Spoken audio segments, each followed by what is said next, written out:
today we'll be covering articles both from the Hindu as well as the Indian Express, because both the papers had some important events and important news items. So we will cover both. Okay. So the first article is taken from the Hindu, and what has been the impact of ethanol blending. See, this is not a new article per se. This has a specific context. Okay.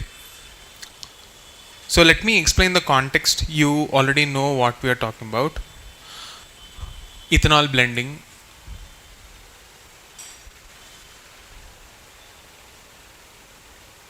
Ethanol blending will actually be a part of energy transition, the larger theme of energy transition.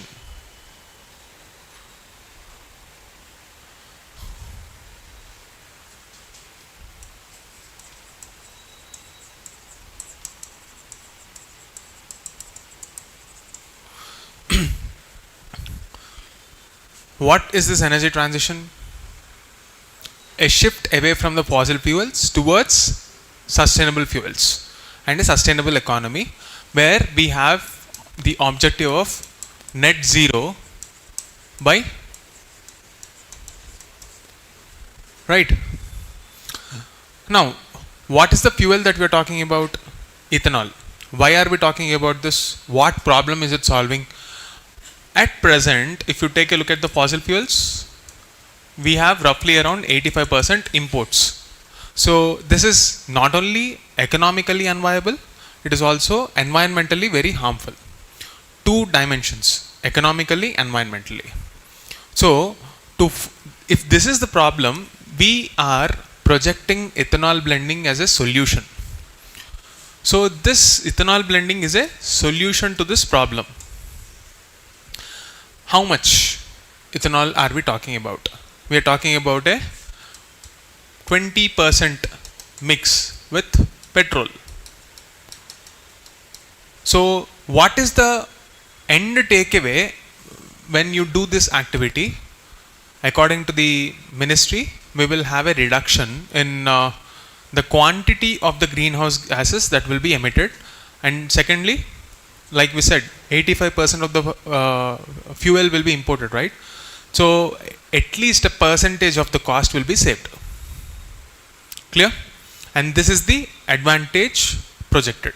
Now, the entire article is about how did the government decision impact all the stakeholders in this economy.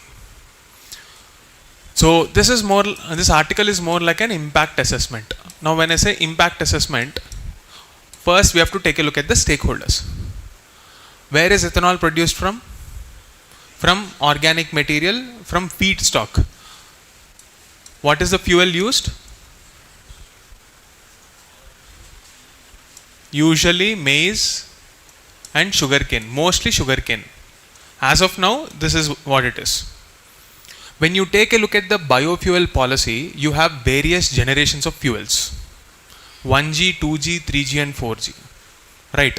So the background homework that I want you to do is understand what are the 4 generations of biofuels and why are they differentiated into 1G, 2G, 3G and 4G. The logic behind that will form the questions for your prelims. Clear? Now, when we are directly using food crops like sugarcane, the problem is these are water intensive and therefore they are called water guzzling crops. And if you are using this to actually produce feedstock, you are in fact being environmentally unsustainable. So this is the problem number 1. But look at the stakes for farmers.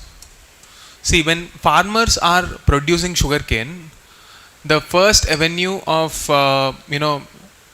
revenue for them will be government procurement. How? Indirectly through sugar mills. Sugar mills will actually procure this sugarcane and the government will subsidize them. Sugar mills will have a secondary level of income when ethanol is also encouraged. So they are happy, but it is environmentally unsustainable. This is the first impact. Second impact, consumer. ethanol consumers. Let's say, for example, vehicle owners. So, if you take a look at the latest vehicles, you will see this green color sticker called E20.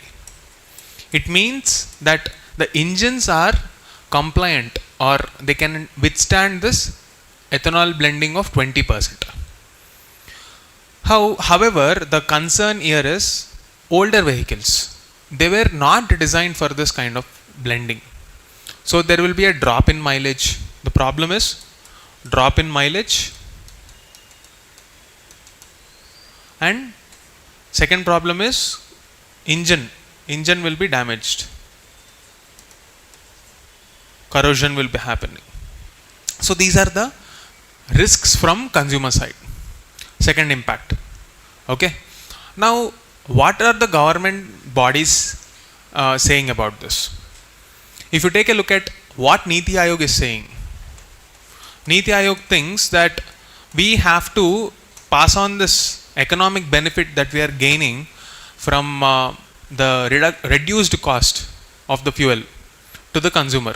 Because let's say, for example, you are mixing 20% ethanol in place of imported petrol or imported crude oil. You are directly saving some cost, right? Ethanol is much more economical than petrol when done at scale. That is a lot of money saved. But are we passing on that cost? No. According to the latest data, I think it's roughly around 2 to 3% only. Whatever amount we are saving, we are only passing on to the customers a fraction of it. This is the third thing. Now, distilleries.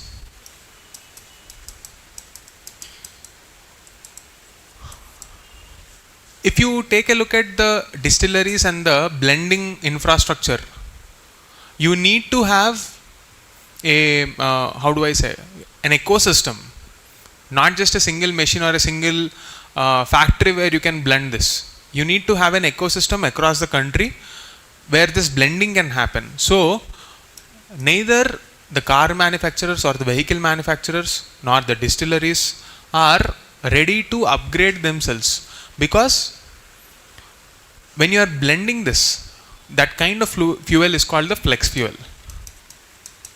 So this flex fuel is actually presenting itself as a transition fuel. Let's say you invest in this, and the government at this point of time wants to cut down the cost. So they are saying that we will go for ethanol blending, we will be environment friendly, all that is fine. But a distillery should invest in that new infrastructure. Car manufacturer should change the design. Consumer would want to have some long life. Let's say, for example, if the technology is going to change in the next 5 to 10 years, there will be a lot of hesitation from consumers. There will be a lot of hesitation from even distilleries to install those. See, if there is demand, companies will invest and create that infrastructure.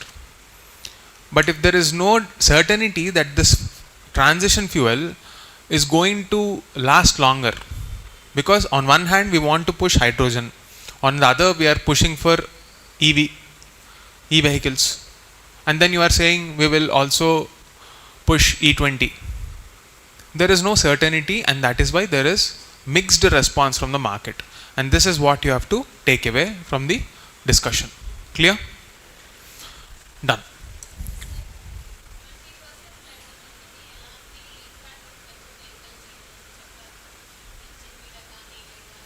That is what the ministry says, but industry experts says otherwise. There is actually a drop, and recently the ministry also agreed there is a considerable drop. That is also mentioned in this article. Okay, you can see here.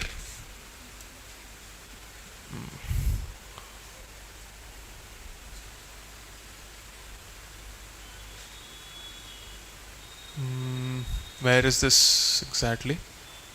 Yeah. While the center admitted to a marginal drop in engine efficiency, it said this can be further minimized through improved engine tuning. Okay.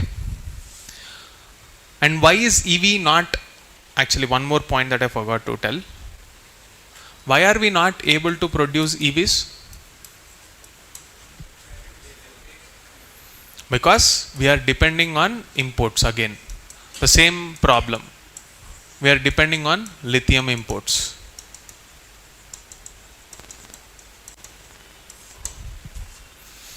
Clear?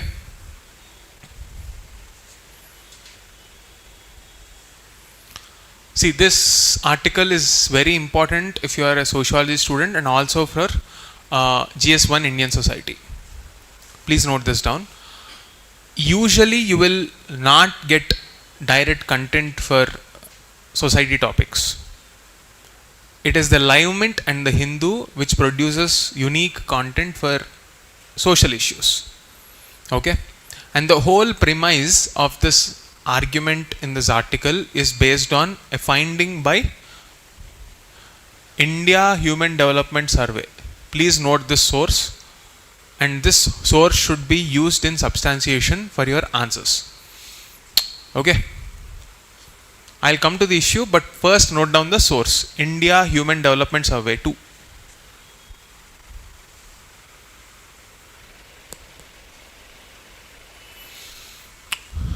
Okay? Now, let's come back to the issue. The issue here is about the basics of sociology, caste, family, marriage, and this political affirmative action, rights, etc. I'm just talking about all the concepts that are involved in this discussion. Affirmative action and rights given through constitution. Once I explain the basics, I will explain the context of this article. When we are talking about the salient features of Indian society, you know that the first facet that we talk about is caste. Yes? Now what is caste? Caste is a institution. It's an institution which is creating a hierarchy in the society. The purpose with which this was created originally was division of labor.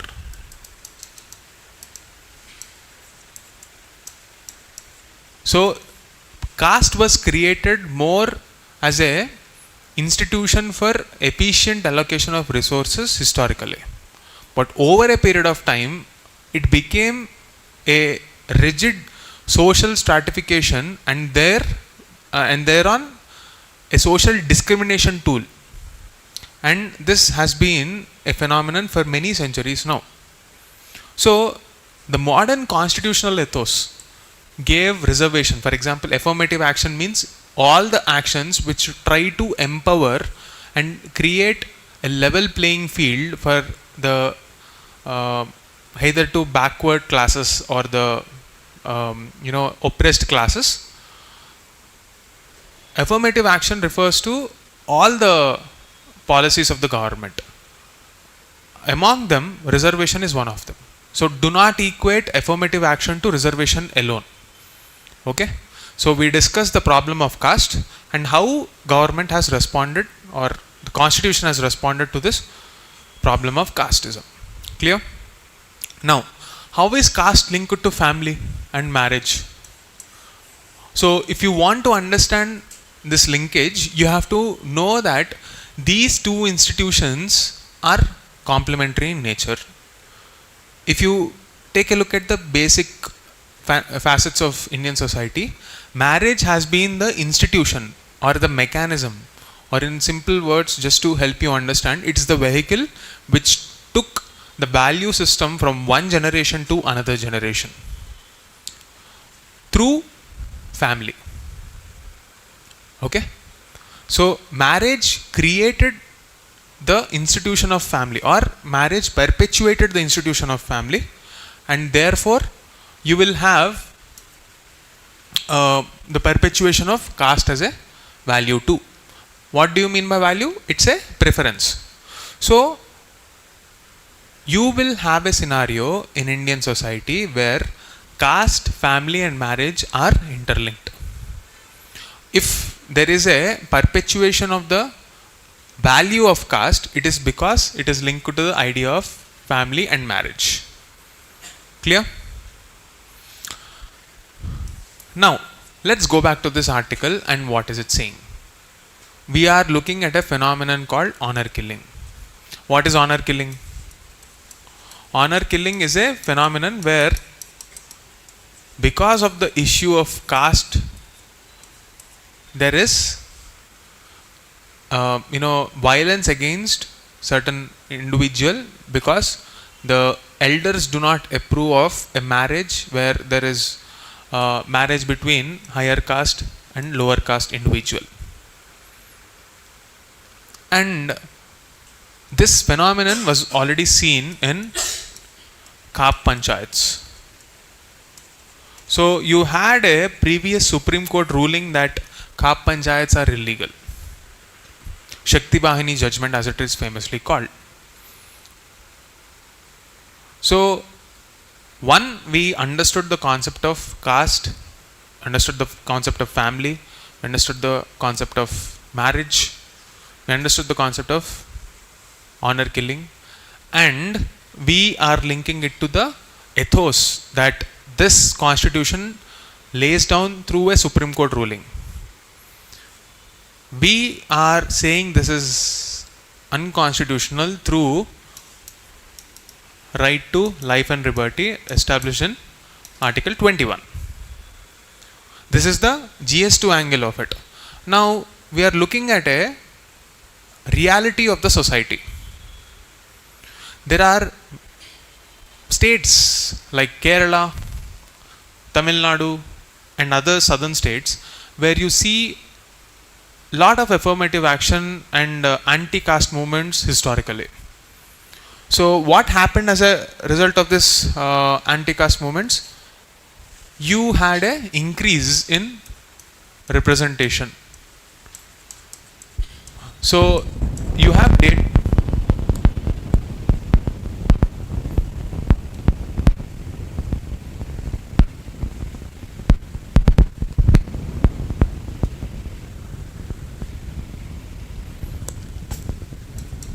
You have an increase in representation. There are social indicators which are saying that there is an increase in representation.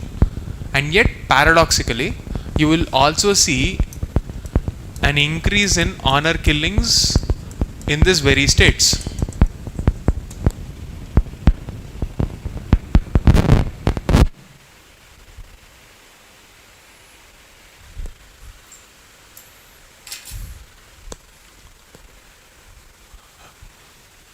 You are also witnessing a increase in intercaste marriages even in the states only. So what does the statistic say? What is the insight? These are the facts. What is the insight? There is a strong resistance. Even though the exertion of caste is reducing when compared to the independence times, there is still a very strong resistance. And to quantify and show it as an example, you have data from this survey.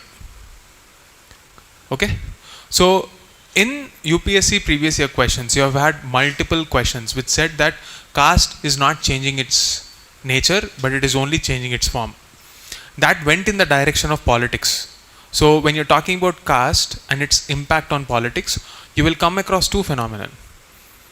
Politicization of caste, casteization of politics. What are these two things? Politicization of caste means you are using caste for political advantage. Casteization of politics means you are using politics as a tool for caste mobilization. The second example, we are often given the example of Bahujan Samaj Party, where the identity, Dalit identity, has been the mobilizing force for that political ideology. Similarly, you can expect questions in UPSC on what is the impact of caste on the evolving idea of family.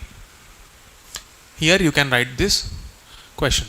Now you compare this with India, another layer will be what impact of globalization.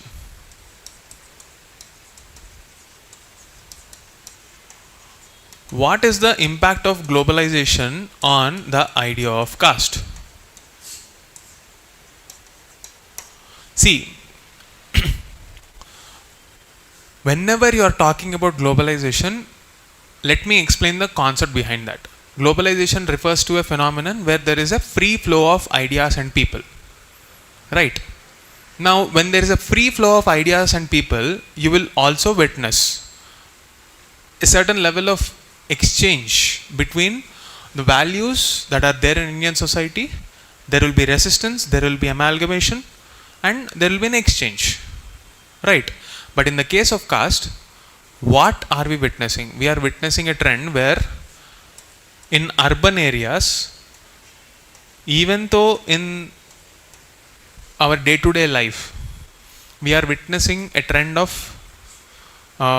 caste identity taking a backseat, but when it comes to digital agglomeration or digital socializing, you still have caste identity being asserted, let's say in the name of WhatsApp groups, Facebook groups, communities coming together and mobilizing on the name of identity of caste.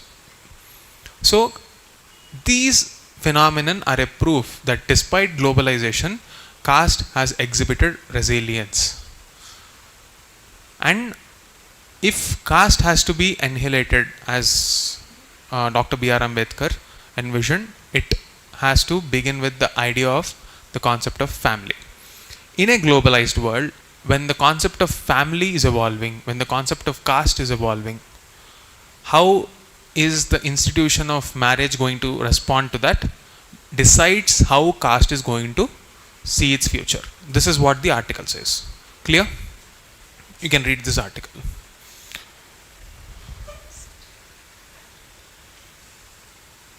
Okay, in Namibia, India shows a new way to engage Africa. See, basically, you will get many articles like this, but I will just give you the idea behind diplomacy. There are two ways to conduct a diplomacy. One is to believe that you are superior and you are behaving in a very patronizing tone as if you are helping someone. And this has been the attitude towards Africa by all the Western countries initially. Especially in the post-colonial world, how was Africa treated? Africa's image has been that of a poor nation where they cannot survive without aid. There were ongoing conflicts, poor literacy, high disease burden, backwardness in every possible indicator, environmental stress. But that metrics are changing. And that's primarily because of the huge wealth that Africa possesses.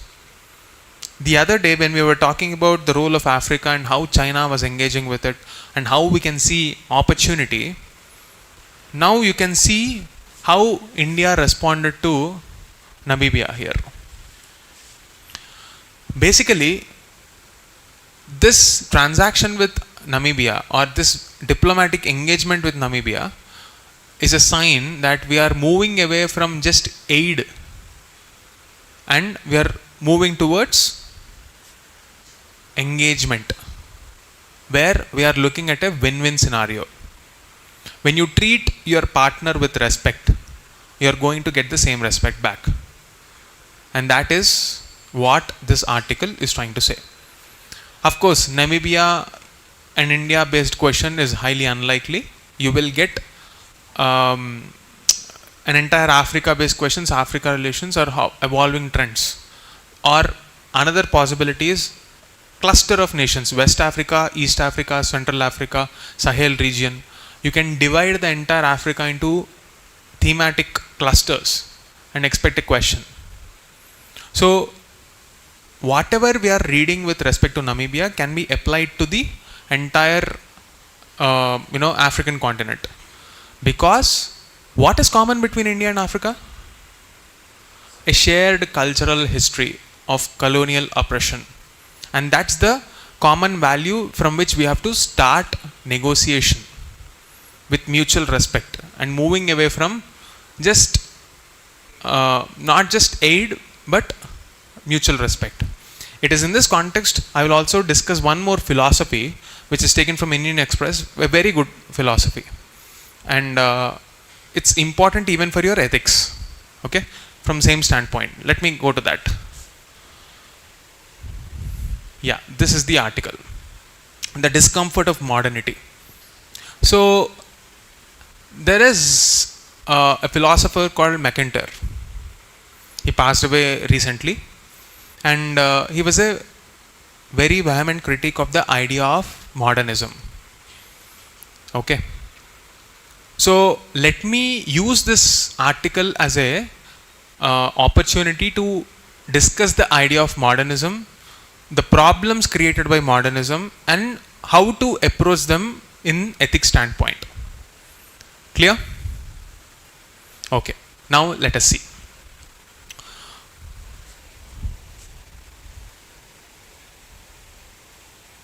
Firstly, this philosopher is talking about the idea of modernism. What is a modern world? Can you tell me? Anyone? See, any PSI candidates? What is modernism?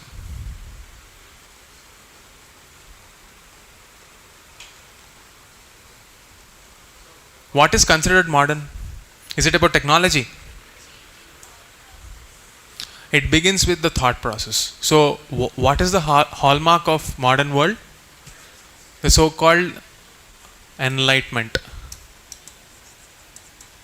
Enlightenment, or the age of reason.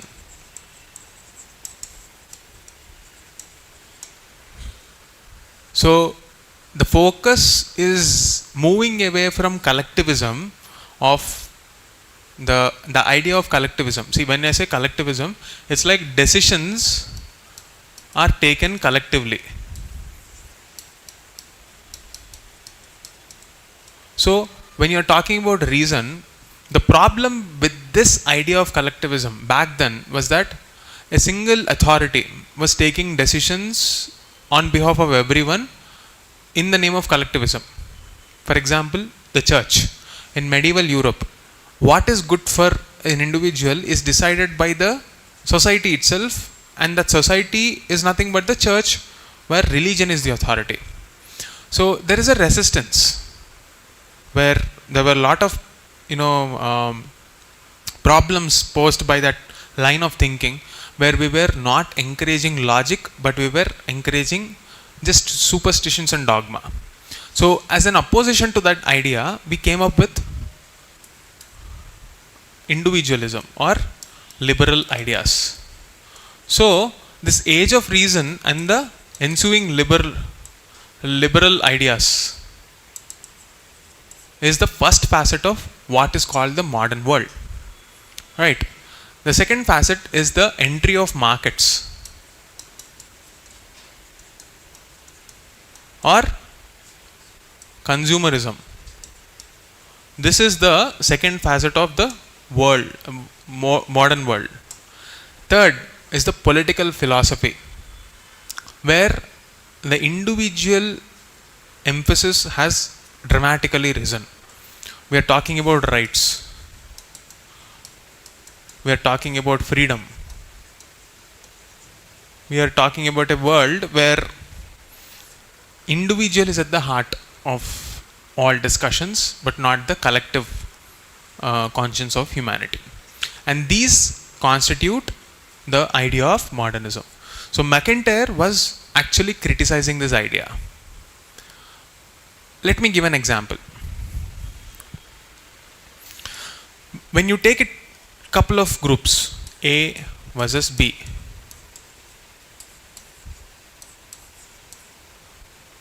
what is a good argument? What is the purpose of a debate? What is the purpose of a debate? Can you tell me?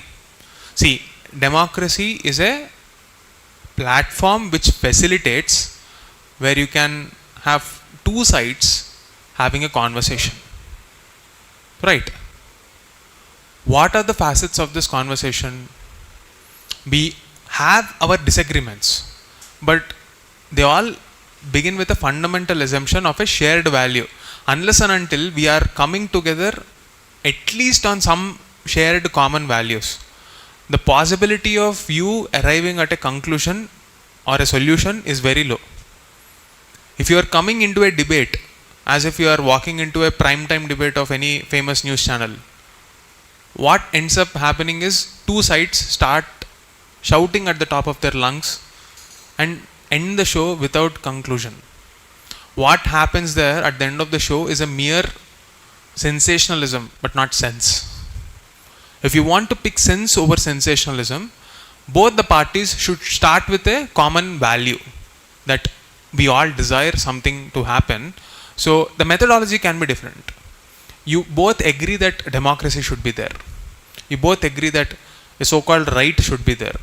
Maybe you will have a difference of opinion on the method or the tool means to reach that end. If that shared value itself is absent, how will that conflict get resolved? When will, let's say for example, Israel-Palestine issue, when will it end? Jerusalem, for example, the Zionist movement and its origin. If Arabs and Jews are willing, irrespective of what history says or what happened in the past, if they are willing to share the place, maybe that's one possible ground for conflict resolution.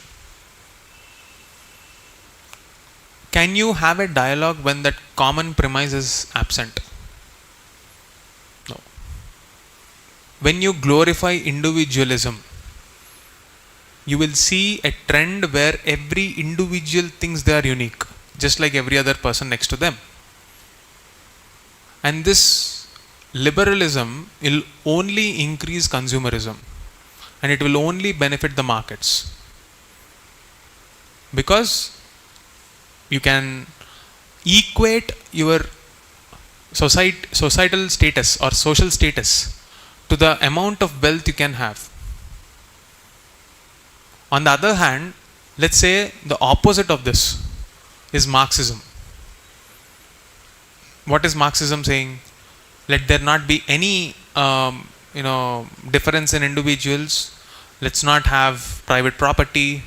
Everything should be controlled by the state. And in that kind of scenario, you know what happens?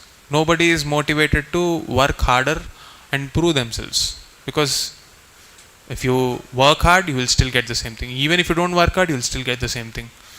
What is the motivation? So in this spectrum, both the philosophies of capitalism and Marxism reduce the status of individual in different ways. They reduce it to an agent of market, or they reduce it as a part of a system where they are just followers. How about we arrive at a middle ground? That middle ground is virtue.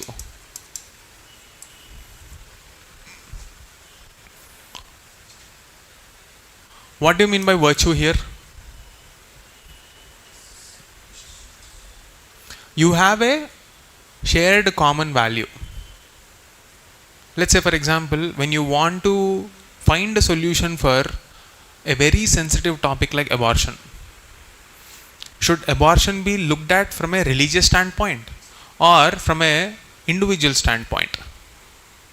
Both have its pros and cons.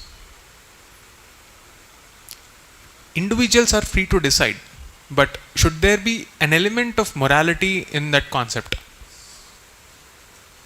If yes, how much? Unless and until the society comes to an agreement on that how much aspect, we are not going to have a resolution to that, because law can enter into a realm of individual freedom alone, but can it resolve a conflict and put an end to the conflict in your mind? Can it create peace in your mind? In an increasingly complicated world, cooperation and coexistence is the only way to resolve conflicts. And it is in this context the criticism of McIntyre becomes very valuable. And I want you to have this thought process, the residue of that thought process is collectivism. We need to have at least a shared collective value that we should all agree upon. If everybody tries to be KGF, Rocky Bhai or Pushparaj, where you're all heroes, where is the teamwork? Because human beings are not designed to be alpha males or solo individual heroes. We are all designed to be a part of a team, collective consciousness. And when we collectively get better, that is when the society gets better. And it is in this context, this article is very important. Okay? Please read this article and take a note of it and see if you can apply this thought process in your essay and ethics paper. The next leap forward, this is about agriculture. See,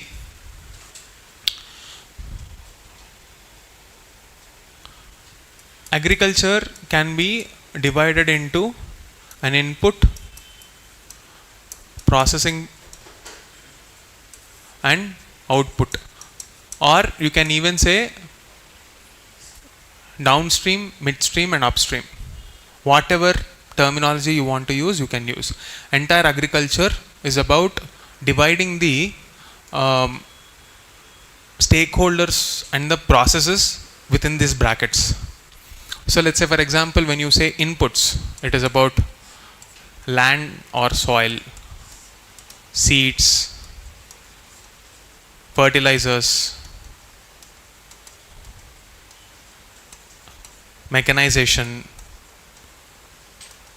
everything that is related to the finance, that is credit, insurance, inputs, DBT, all that will come under finance. When you're talking about output, majorly we are talking about marketing. When you are talking about process, we are majorly talking about the processing of whatever you get from input and then storage. So this is the agri value chain. Basically, agricultural commodities will pass through all these stages individually. Clear? Now, if you want to make agriculture efficient, if you want to treat agriculture as a business, whatever money that you put here, this should be less than the output revenue that you get. Correct? Indian agriculture is a failure model without the intervention of the state, primarily because this is not happening. And there are many underlying reasons for that. Most important reason is the land fragmentation. Too many people depend on too small of a land. Agricultural census says that 86% of the farmers have small and marginal, where they have very small piece of land. Agriculture is remunerative only when you have large tracts of land. Economies of scale work very well for agriculture. It is not like the relation between land and output is like this. It is like this, exponential. So that is the first problem. When it comes to seeds, the quality of seeds and the seed companies, the cost of seeds becoming unaffordable, that's one more issue. Fertilizer. After the Green Revolution, we went for high yield varieties. So we apply fertilizers unscientifically, despite ICAR, Indian Council for Agricultural Research, mentioning that the percentage or the ratio should be 4:2:1. Nowhere in the post-Green Revolution phase we have stuck to this. Whatever was freely available, we have dumped that. Urea, put it. We did not question whether it was necessary or not. Most of the soils lacked nitrogen, so therefore it worked. But over-dependence on only one nutrient and ignoring the other will be a problem. So fertilizers can be a problem. Mechanization is absent in most villages. And financial credit. We still have institutional credit. It became much better than what it was in the 60s and 70s. But even now, nearly 30% of the market across the country are still, farmers in the market are still dependent on money lenders who are there in local level. And there is another problem, regional imbalance. Whatever credit that you see, south states get more. North states don't get as much. Okay? And when it comes to processing and storage, across the country there is no investment. And you know the problem of marketing, where it is completely dependent on middlemen, APMC. So the entire issue of MSP, etc., etc., ENAM, APMC, MSP, all the monetary or the marketing issues of agriculture come here. This is the broad overview. What is this article saying? See, this person, Mr. Ashok Gulati, is a famous economist and is known for his research on agricultural economics. He's a professor of economics, agricultural economics. So most of his articles from the Indian Express are very insightful and data driven. So if you are using any statistics from his articles, you are most likely to be quoting from authentic sources. So in this particular article, if India's progress is to be exhibited, what happened in the past so many years, how did India fare well? There are so many beautiful examples here till this point to showcase that India did exceptionally well. And this article is an essay writing style. Before you come to the criticism of any topic, if you want to establish a tone that, see, when I'm directly beginning with criticism, it will appear like we have not done anything at all. But rather, if you logically structure your argument, beginning with how far we have come, what are the progresses that happened, and how we fared well, in that context, you will see and appreciate the criticism much better. It will look like a logical criticism, and there is a takeaway for that. In the absence of that appreciation, it will look like a very pessimistic article. If you read the entire article, what is the overall feeling that you will get? Hey, we have come so far. That's great. But these are some of the issues that we need to work on, and this is the solution. Why not we work upon it? And the world is looking at us, so we better act. This is the overall tone of the argument. So I am not talking about how India fared well. We are talking about how India became the largest economy, largest economy, second, third, fourth, whatever. The central crux of this article is about agriculture. And I am using this opportunity not just to talk about the gist of this article, but to overall explain what Ashok Gulati thinks at each level should be done to make agriculture efficient. Okay? So, the overall idea when it comes to agriculture is that agriculture should be environmentally sustainable, economically profitable. Two-fold agenda. Economically profitable, environmentally sustainable. How can that happen? When input cost reduces, output increases, output revenue increases. Simple funda. How will you make it environmentally sustainable? Reduce the wastage wherever possible and use in organic materials wherever possible in the inputs. Clear? You have the National Action Plan for Climate Change. Under that, you will have National Mission for Sustainable Agriculture. And in this National Mission for Sustainable Agriculture, you will also have many components, but I am only going to talk about a few components.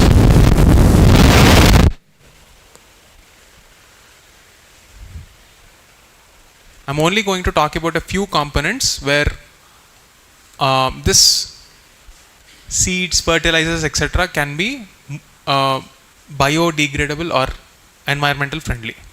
Wherever there is a increasing carbon footprint, there we have to go for environment friendly mechanisms. This is what the article is saying, or this is what, not this article, in general, Ashok Gulati in all his articles says the same thing.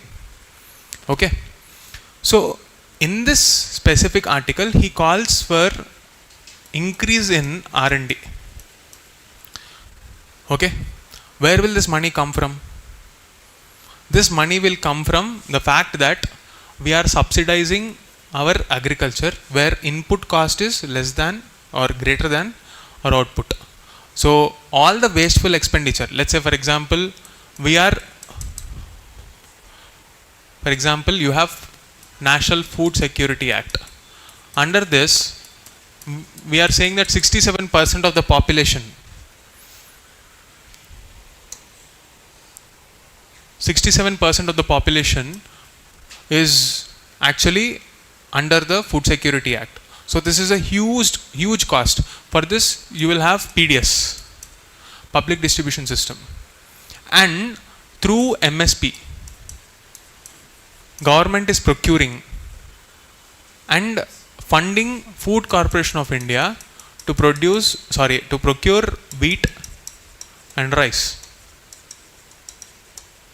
and also the state agencies, and these will be further distributed to the fair price shops or the ration shops, where the public will buy the ration at a very subsidized cost. This has been the targeted mechanism for poverty alleviation and food security in this country.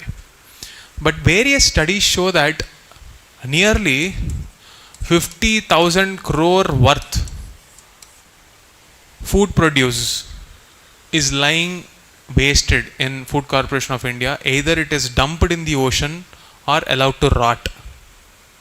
There is huge corruption, systemic corruption allegation. I am not saying this. The Shanta Kumar committee, which talked about this, said this. Shanta Kumar committee.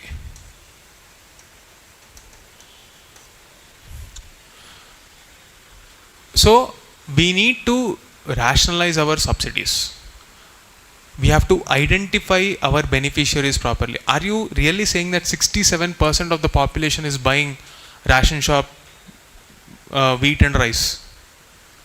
Do we have any empirical evidence for that? No. But what is the burden on exchequer? It's a huge cost. Similarly, take a look at fertilizer subsidy. We are not applying fertilizers as and when required for the soil. We are giving subsidy. But is it environmentally sustainable, economically viable? Nobody is taking an audit. So this is the time we focus on that and take all that money and invest in R&D. This is what the author says. You might be questioning, how about the poor farmers who don't get this subsidy? He is not talking about stopping expenditure completely. He is saying wasteful expenditure should be diverted. And he is pro-market. The biggest problem of this marketing is that it is completely reliant on APMCs, the middlemen.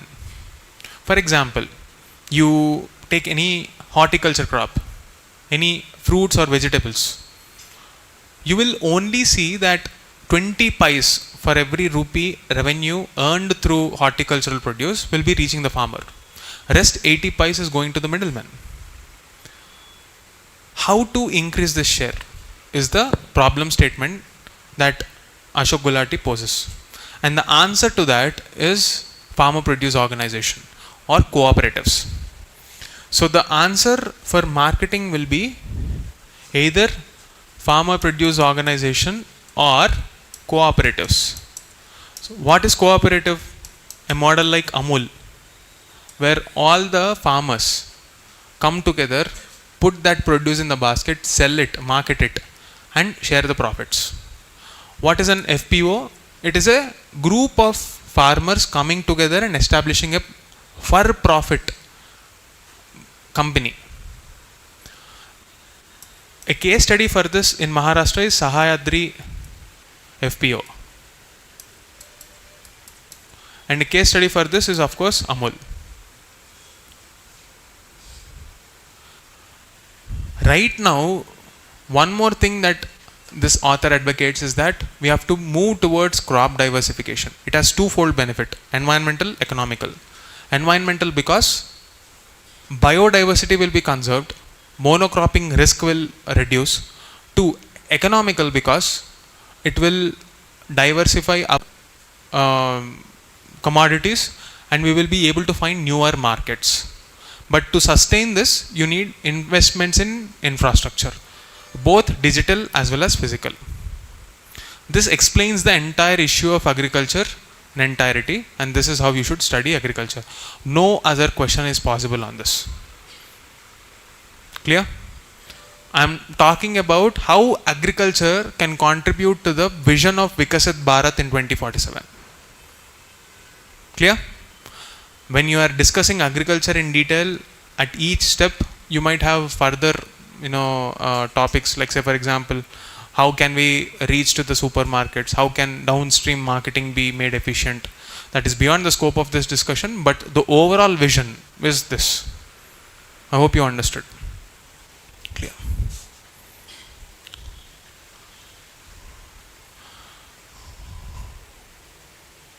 Okay, this is the last article for the day. India's S&P rating upgrade.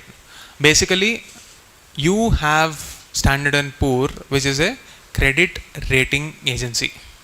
In simple words, this is like a movie reviewer who says that whether you can go to this movie or not. Similarly, for investors, a credit rating agency gives a rating. What are the metrics, etc., are given in this article. So you need to have some basics in economy. So to understand this article and read it on your own, you have to know FRBM, debt to GDP ratio, inflation, and so on and so forth. Once you understand the basics, you will be able to appreciate this article. So what is the essence of this article? We are upgraded from BBB minus to BBB, which means that it is a stable economy now and your money is worth investing in India. This is the essence of the story. Clear? So that brings us to the end of the offline session. Now the online session, the offline folks can take down a question.